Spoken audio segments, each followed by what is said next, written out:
ಕೃಷ್ಣಾ ತೀರದ ಸಂತ್ರಸ್ತ ಬಾಂಧವರಿಗೆಲ್ಲ ನಮಸ್ಕಾರಗಳು. ನಾಳೆ ದಿನಾಂಕ 6/3/2026 ಶುಕ್ರವಾರ ನಮ್ಮ ರಾಜ್ಯದ ಸನ್ಮಾನ್ಯ ಮುಖ್ಯಮಂತ್ರಿಗಳಾದ ಸಿದ್ದರಾಮಯ್ಯನವರು ಮುಂಗಡ ಪತ್ರ ಬಜೆಟ್ ಮಂಡಿಸಕತ್ತಾರೆ. ಸರ್ಕಾರ, ಮುಖ್ಯಮಂತ್ರಿಗಳು, ಉಪಮುಖ್ಯಮಂತ್ರಿಗಳು ಘೋಷಣೆ ಮಾಡಿದಂತೆ ಪ್ರತಿ ವರ್ಷ 18,000 ಕೋಟಿ ರೂಪಾಯಿ ಕೃಷ್ಣಾ ಮೇಲ್ದಂಡೆ ಯೋಜನೆ ಭೂ ಸ್ವಾಧೀನಕ್ಕಾಗಿ ನಿಗದಿಪಡಿಸ್ತೀವಿ ಅಂತ ಹೇಳ್ಯಾರ. ಅದಕ್ಕೆ ನಾವೆಲ್ಲ ಸಂತ್ರಸ್ತರು ನಾಳಿನ ಬಜೆಟ್ ಘೋಷಣೆಯೊಳಗೆ ನಮ್ಗೆ ಅನುದಾನ ಇಡುವಂಥ ಒಂದು ಭರವಸೆಗಾಗಿ ಕಾಯಕತ್ತೀವಿ. ಈ ಮಧ್ಯೆ ಒಂದು 20ನೇ ತಾರೀಕು ಫೆಬ್ರವರಿ ಆಯುಕ್ತರು ಭೂ ಸ್ವಾಧೀನ, ಪುನರ್ವಸತಿ, ಪುನರ್ನಿರ್ಮಾಣ ಕೃಷ್ಣಾ ಮೇಲ್ದಂಡೆ ಬಾಗಲಕೋಟೆ ಇವರು ಒಂದು ಸುತ್ತೋಲೆ ಹೊರಡಿಸ್ಯಾರ. ಇದರ ಭೂ ಸ್ವಾಧೀನ ಮಾಡಬೇಕಾದ್ರೆ ಏನೇನು ಕ್ರಮ ಕೈಗೊಳ್ಬೇಕಂತೇಳಿ ಒಂದು 21 ಮಾರ್ಗಸೂಚಿ ಹೊರಡಿಸ್ಯಾರ. ಆ ಮಾರ್ಗಸೂಚಿ ಒಳಗೆ ಮುಖ್ಯ ಅವ್ರು ಏನಂತಾರೆ, ಭೂ ಸ್ವಾಧೀನ ಪ್ರಕ್ರಿಯೆಯಲ್ಲಿ ಪಾರದರ್ಶಕತೆ, ಸೂಕ್ತ ಪರಿಹಾರದ ಹಕ್ಕು, ಪುನರ್ವಸತಿ, ಪುನರ್ನಿರ್ಮಾಣ, ಕರ್ನಾಟಕದ ತಿದ್ದುಪಡಿ ಕಾಯ್ದೆ 2019 ಇದು 23/7/2019 ಜಾರಿಗೆ ಬಂದೈತಿ.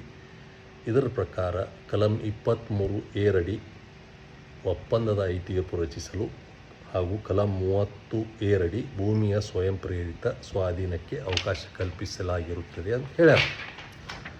ಈಗೇನಾಗೈತಿ,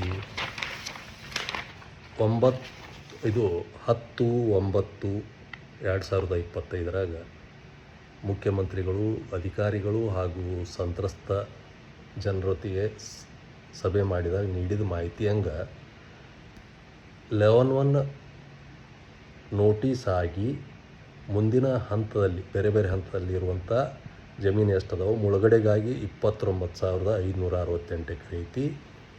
ಆ ಕಾಲುವೆಗಾಗಿ 12,775. ಕಾಲುವೆಗಾಗಿ ಅಧಿಸೂಚನೆ ಹೊರಡಿಸಿಕೊಳ್ಳಿ ಅವ್ರು ಕೆಲಸ ಚಾಲೂ ಮಾಡಿರ್ತಾರೆ, ಮೋಸ್ಟ್ಲಿ ಮುಗಿಸಿರ್ತಾರೆ ಕಾಂಟ್ರಾಕ್ಟ್ರು. ಹಿಂಗೆ ಈ ಮುಳುಗಡೆಗಾಗಿ 29,568 ಎಕರೆ 4 ವರ್ಷ ಅಧಿಸೂಚನೆ ಹೊರಡಿಸಿ ಅದ್ರ ಮೇಲೆ ನಮಗೆ ಏನು ಲೋನ್ ತೊಗೊಳಕ್ಕೆ ಬರೋಲ್ದು ಅಥವಾ ವರ್ಗಾವಣೆ ಮಾಡೋಕ್ಕೆ ಬರೋಲ್ದು, ಬೋಜಾ ಇಲ್ಲ, ಮಾರಾಟ ಇಲ್ಲ, ಏನೂ ಇಲ್ಲ. ಇಂಥಾದ್ರೆ 29,568 ಎಕರೆಗೆ ಈ ಸರ್ಕಾರ ನಿಗದಿಪಡಿಸಿರುವ 40 ಲಕ್ಷ ಹಿಡಿದ್ರೆ 11,827.2 ಕೋಟಿ ರೂಪಾಯಿ ಬೇಕಾಗ್ತೈತಿ. ಕಾಲುವೆಗಾಗಿ ಅಧಿಸೂಚನೆ ಹೊರಡಿಸಿರುವ 12,775 ಎಕರೆಗೆ 30 ಲಕ್ಷ ರೂಪಾಯಿ ಹಿಡಿದ್ರೆ ಸರ್ಕಾರ ನಿಗದಿಪಡಿಸಿದ ದರದ ಪ್ರಕಾರ 3,832.5 ಕೋಟಿ ರೂಪಾಯಿ ಬೇಕಾಗ್ತೈತಿ. ಹಿಂಗೆ ಒಟ್ಟು 15,659.7 ಕೋಟಿ. ಇದರಾಗ ಕಟ್ಟಡ, ಗಿಡ, ಮರ, ತೋಟಗಾರಿಕೆ ಬೆಳೆ ಯಾವುದೂ ಬರೋದಿಲ್ಲ. ಈ 15,659 ಕೋಟಿ ರೂಪಾಯಿ ಇದ್ದ ಹೊತ್ತಿನಾಗ ಇವೆಲ್ಲ ಇನ್ನು ಗಿಡ, ಮರ, ಕಟ್ಟಡ ಸೇರಿಸಿದ್ರೆ ಆಲ್ಮೋಸ್ಟ್ ಆಲ್ 18,000 ಕೋಟಿ ರೂಪಾಯಿನ ಈ ವರ್ಷದ ಬಜೆಟ್ ಈಗೇನು 11 ಆಗೈತಲ್ಲ ಇದಕ್ಕೆ ಸಾಕಾಗ್ಬೋದತ್ತ ಒಂದು ನಮ್ಮ ನಿರೀಕ್ಷೆ. ಆದರೆ ಈ ಸುತ್ತೋಲೆ ಒಳಗೆ ಆಯುಕ್ತರು ಒಂದು ಪಾಯಿಂಟ್ ಹಾಕ್ಯಾರ, 7ನೇ ಪಾಯಿಂಟ್. ಅದ್ರಾಗ ಏನಂತಾರ ಅವರು,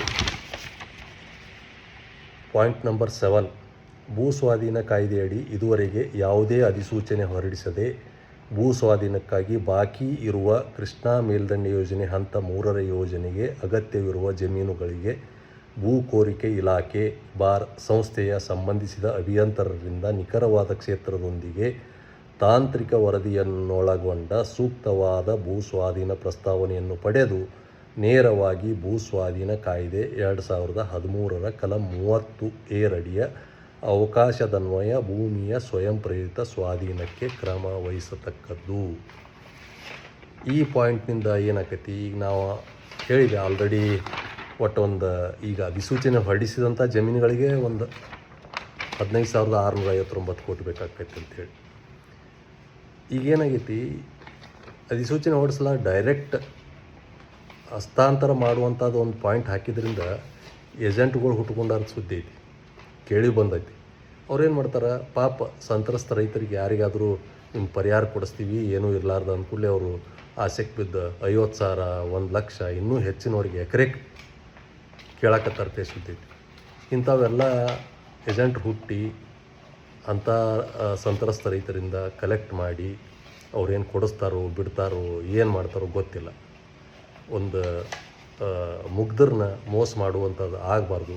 ಕಾರಣ ಸಂಬಂಧಿಸಿದ ಅಧಿಕಾರಿಗಳು, ಹಿರಿಯ ಅಧಿಕಾರಿಗಳಿಗೆ, ಜನಪ್ರತಿನಿಧಿಗಳಿಗೆ, ಸಚಿವರಿಗೆ ಹಾಗೂ ಮಂತ್ರಿಗಳಿಗೆ, ಮುಖ್ಯಮಂತ್ರಿಗಳಿಗೆ ಒಂದು ಮನವಿ ಏನಂದರೆ, ಈಗಾಗಲೇ ಅಧಿಸೂಚನೆ ಹೊರಡಿಸ್ಯಾರಲ್ಲ 11/1 ಆದ ನಂತರದ್ದು ಇವಕ್ಕೆಲ್ಲಕ್ಕೂ ಮೊದಲು ತಾವು ಏನು ಘೋಷಣೆ ಮಾಡಿರಿ ಅದರ ಪ್ರಕಾರ ಪರಿಹಾರಧನ ಬಿಡುಗಡೆ ಮಾಡಿರಿ.